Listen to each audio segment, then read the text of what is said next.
Yeah, and I just want to say, for anybody that's watching this and wondering, it takes a tremendous amount of courage to even consider, whenever anything is happening with us that we feel less than good, less than perfect, less than fine. It is quite upsetting to think that we might need to work on something or that something is amiss and it is needs to be addressed. So I just want to kind of give kudos to anybody that really wants to take a deeper look at this.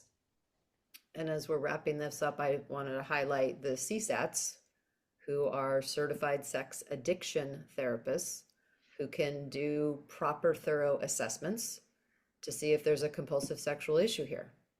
Those are the people who are trained to do this type of assessment. So find a CSAT. Wrapping up, anything we wanted to add to the conversation here?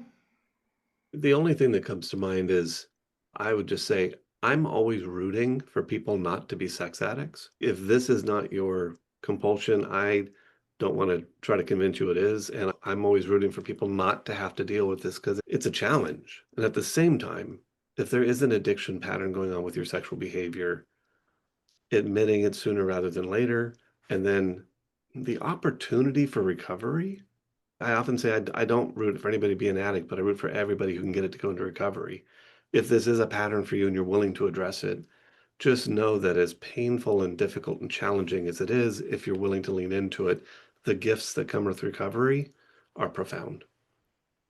If this is, a wife or a partner listening to this episode and you're thinking, oh, my husband or my boyfriend or whomever I think it has a problem, probably the worst thing you can do is say, I listen to this podcast and I think you're a sex addict. That's probably not the right way to approach someone if you are suspecting.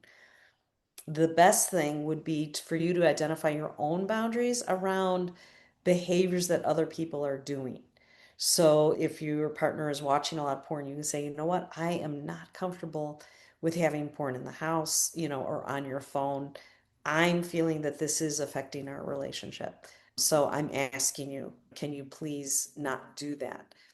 So just avoid jumping to labeling somebody or doing your own diagnosis. I'll second you on that. Try to stay away from assumptions and what we call couch diagnoses. And then I'll differ a little bit of, and if you think there's a problem, call it out.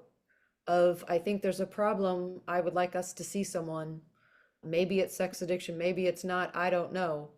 So I wouldn't want someone to be fearful of saying, I think there's a problem.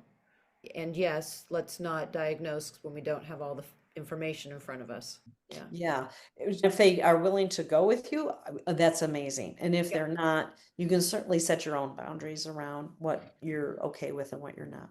Okay. Absolutely.